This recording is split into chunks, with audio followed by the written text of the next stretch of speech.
one really important thing to understand about small fiber neuropathy is how it affects your blood vessels.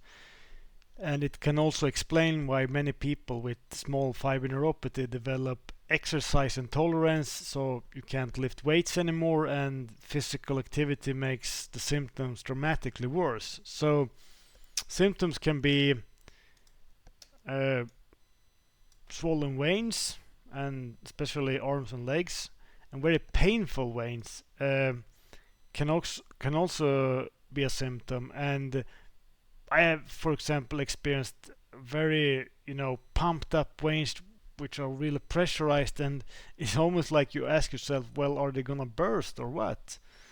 Very strange sensation and experience.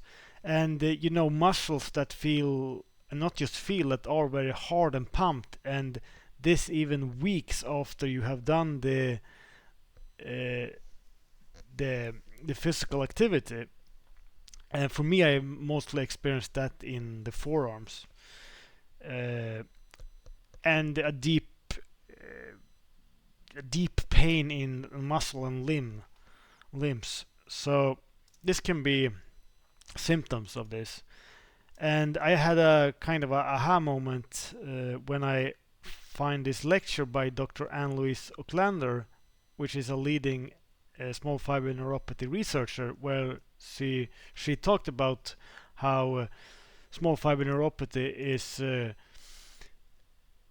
what effect it has on the blood vessels. And for example, even after I was diagnosed with small fiber neuropathy, no neurologist ever explained this part to me, and I think this is really important to understand.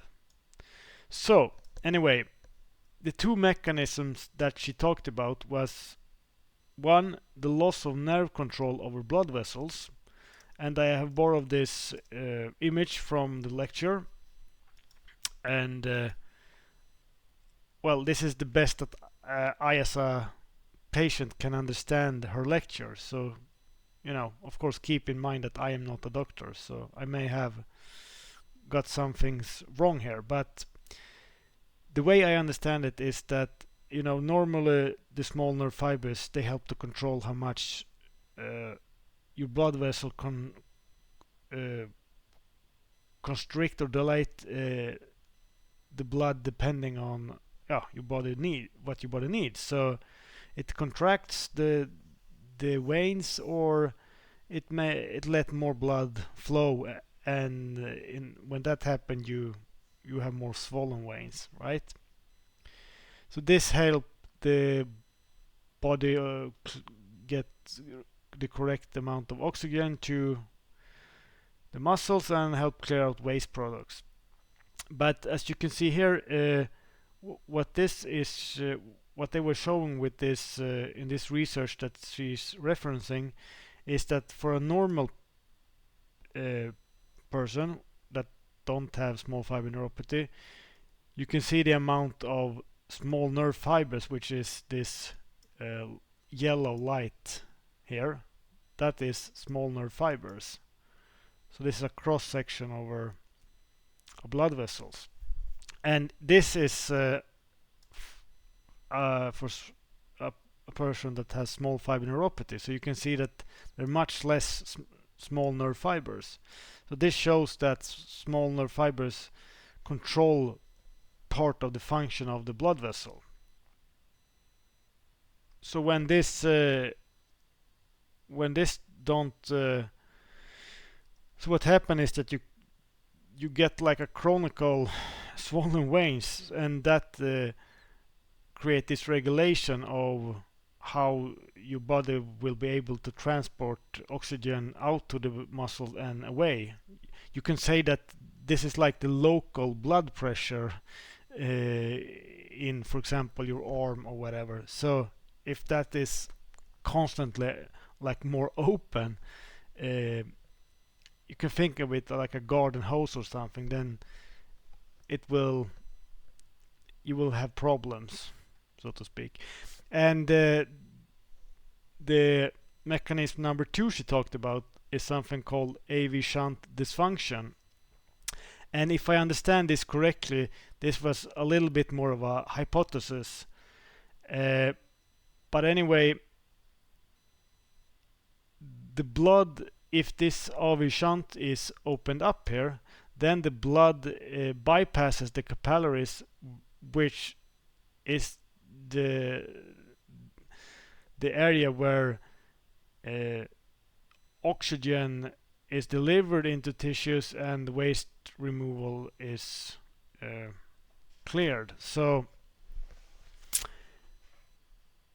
when this happens, you will lose part of that, which in itself can create deep pain in the muscles and problems that we have discussed here. So, and I think that the reason why the body in the first place have this kind of function is that, and this is me speculating, that for example if you doing sauna or something where and the body just pump massive amounts of blood, but the muscle may not need it or can handle it, then this is kind of a gateway there you can just you know skip passing blood to the capillaries. So I wonder myself, this is now me speculating about the consequences of this, because for many of us with small fiber neuropathy, and especially if there is an immune and or an inflammatory component behind the nerve damage, I wonder if the flares might not just be about worsening symptoms more temporarily, but there might also be a component here which might even, for example, create more inflammation that destroys more nerve fibers, so you get like a negative feedback loop from a big so if you get a big flare and big worsening of symptoms that maybe last for weeks or something with small fiber neuropathy, that in itself may also, as I said, I wonder if that may create more problems, inflammation that destroys more nerve fibers and or affects the immune system. But that is, as I said, to be clear, me speculating, and I'm not a doctor. I can write that down. I'm not a doctor. I am just a patient with small fiber neuropathy, and I try to understand as much as possible. But if any of this sounds familiar and makes sense to you, I strongly encourage you to discuss this with your doctor. Okay, thank you.